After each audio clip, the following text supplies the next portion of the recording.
Di sini tujuan saya untuk BPJS Kesehatan adalah sektor kesehatan untuk melakukan observasi tugas dari pemerintah. Terima kasih untuk pertanyaannya. Silvana. Di sini tidak terlalu banyak pertanyaan kami, untuk mempersingkat saja. Pertama, apa peran BPJS Kesehatan dalam penanganan COVID-19?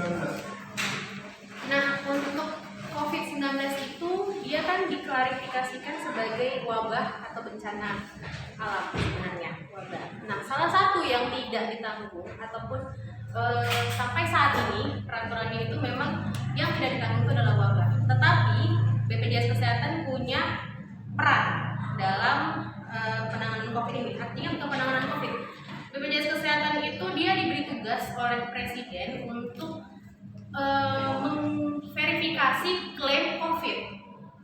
Nah, jadi artinya dia tetap ditanggung pemerintah COVID ini, tetapi tidak di bawah BPJS Kesehatan. BPJS Kesehatan hanya memverifikasi berkas-berkas klaim yang diajukan oleh rumah sakit. Seperti itu. Jadi dia tetap penanganannya tetap pemerintah, bukan BPJS Kesehatan. Berarti tidak hanya memverifikasi saja. Hanya memverifikasi data klaimnya saja. Untuk penanganannya tetap pemerintah. Terus apa saja syarat untuk agar pasien COVID dapat ditanggung? Syaratnya sebenarnya tidak ada ya. Artinya karena COVID ini juga tidak bisa kita pastikan ya. Maksudnya dia hanya ya datang, periksa, memang didiagnosa sebagai peserta ataupun pasien COVID, klaimnya masuk ke BPJS Kesehatan ya. Artinya ini pertanyaannya bukan ditanggung BPJS Kesehatan, ini ditanggung pemerintah. Pemerintah. Berarti jawaban kakak tadi berarti hanya memverifikasi saja. Hanya memverifikasi.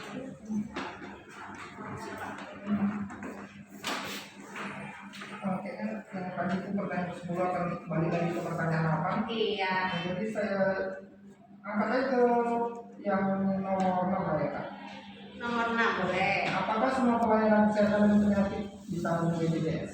Jika dia sesuai indikasi medis, memang membutuhkan pelayanan dan belum ditanggung oleh program lain, itu kita tanggung. Contohnya, kecelakaan lalu lintas, penanggung jawab utamanya itu Jasara Harja.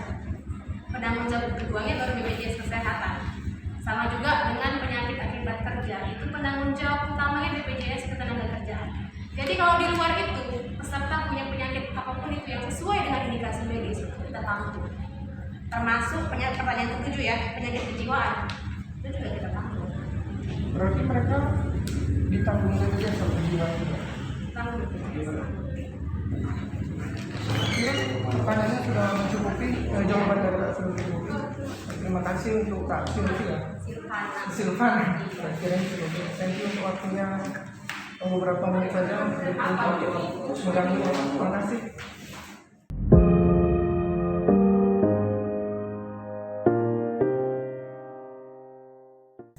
Ayo, gimana? Apa yang bisa dibantu? Atau ada perkenalan atau apa? Iya, kami dari perwakilan dari kelompok dari Universitas Labuhan Batu. Kami di sini mau menanyakan mengenai BPJS Ketenagakerjaan.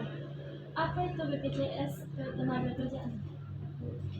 Jadi BPJS Ketenagakerjaan ini adalah sebenarnya badan pelayanan publik punya negara. Kenapa ada BPJS Ketenagakerjaan? Saya tarik mundur sedikit. Jadi Indonesia itu punya undang-undang namanya Sistem Jaminan Sosial Nasional, kan SJSN, Sistem Jaminan Sosial Nasional, kan gitu. Nah, Sistem Jaminan Sosial Nasional itu tujuannya apa? Adalah memberi jaminan sosial kepada rakyat Indonesia. Kan gitu. Nah, sistem jaminan sosial ini kan harus ada pelaksananya atau operatornya. Nah, operatornya itu adalah BPJS, mengenai sistem jaminan sosial BPJS ya, namanya Badan Penyelenggaraan Jaminan Sosial. Karena yang menyelenggarakan undang-undang. Jadi dasarnya ada undang-undang dulu, baru ada badannya yang menyelenggarakan, Badan Penyelenggaraan Jaminan Sosial BPJS. Kemudian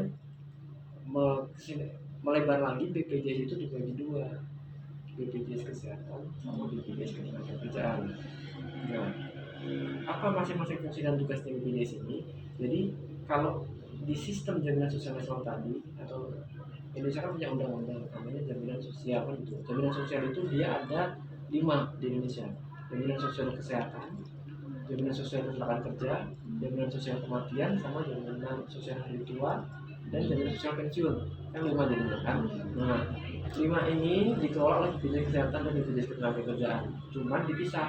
BPJS Kesehatan khusus mengelola yang jaminan kesehatan. Yang keempat, yang sisanya itu dikelola oleh BPJS Ketenagakerjaan. Kenapa seperti itu? Karena pesertanya berbeda. Kalau kesehatan itu kan berarti melindungi warga negara dari resiko penyakit kan gitu. Nah, kalau resiko penyakit ini kan mulai dari lahir sampai meninggal dunia kan pasti ada resiko penyakit kan. Kita baru lahir aja sudah pasti ada resiko kesehatan, sakit atau tidak kan masih ada kan gitu. Nah, itu makanya yang mengelola BPJS Kesehatan. Jadi dia kepesertaannya mulai dari lahir sampai meninggal dunia. Sisanya itu BPJS Ketenagakerjaan khusus untuk tenaga kerja. Kenapa kok khusus tenaga kerja atau yang punya pekerjaan? Karena keempat ini resikonya dimiliki oleh yang memiliki pekerjaan. Apa itu? Yang pertama kecelakaan kerja, otomatis dia harus bekerja dengan baru kecelakaan gitu. Karena nanti kalau anak kecil nggak mungkin kerja, makanya nggak perlu ada kecelakaan kerja kan gitu. Kemudian jaminan namanya jaminan kematian. Nah, jaminan kematian ini filosofinya adalah melindungi si keluarga tenaga kerja. Karena tenaga kerja ini kan tulang punggung keluarga. Jadi kalau si tenaga kerja meninggal, otomatis pasti ada keluarga yang ditinggalkan dan harus melanjutkan kehidupannya. Yang biasanya ngasih uang kok nggak ada kan jadi masalah juga kan gitu. Makanya kita beri santunan untuk ahli warisnya bisa melanjutkan kehidupannya. Entah nanti santunannya dibuat buka usaha kan bisa juga, atau dibuat apalah yang mungkin kira-kira yang bisa membuat berlangsungnya kehidupannya lagi kan, meskipun tinggal si tenaga kerja itu atau yang meninggal dunia. Kemudian yang ketiga itu jaminan hari tua. Jaminan hari tua itu filosofinya adalah tabungan ketika sudah berhenti bekerja. Jadi ketika sudah berhenti bekerja, harapannya ada uang yang bisa dimanfaatkan oleh si tenaga kerja itu. Misalkan ya untuk mau beli ladang atau mau jalan-jalan terserah dia. Yang terakhir jaminan pensiun. Jaminan pensiun itu tujuannya adalah memberikan pensiun atau menyetarakan antara pegawai swasta dengan pegawai negeri. Biasanya pegawai negeri kan di agung-agungan atau diulurkan karena punya pensiunan. Sementara pegawai swasta enggak kan gitu awalnya. Nah, pemerintah melihat ini sebagai kesenjangan. Oleh karena itu dipandang perlu adanya jaminan pensiun untuk pegawai swasta juga. Jadi pegawai swasta dan pegawai negeri sama-sama punya pensiunan ke depannya. Kan gitu. Nah, nanti nggak ada kesenjangan antara pegawai negeri dengan pegawai swasta. Itu programnya. Jadi 4 program yang sekolah gitu sedang kerjaan. Dan siapa-siapa saja Pak yang mendapatkan perlindungan BPJS Ketenagakerjaan? Tadi sudah saya jelaskan kan yang bekerja, yang memiliki pekerjaan berarti kan. Lalu mengapa BPJS Ketenagakerjaan itu perlu? Karena setiap orang bekerja pasti punya resiko 4 tadi. Resiko kecelakaannya pasti ada. Tapi kalau kita misalkan kenapa perlu itu kan gotong royong. Kalau suatu saat orang kecelakaan kerja, terus dia harus berobat sendiri, kan biayanya nggak sedikit. Kan gitu. Makanya gotong royong. Yang sehat, yang nggak celaka membantu yang celaka. Supaya apa? Supaya dia nggak merasa berat. Sudah celaka, harus bayar mahal lagi. Iya kan? Ini juga sudah celaka harus bayar lagi kan gitu. Tapi kalau sudah celaka tapi dibantu sama teman-temannya gotong royong yang bayar iuran itu untuk mengobati si yang celaka itu tadi. Fungsinya itu dia adalah saling membantu apabila terjadi resiko cedera.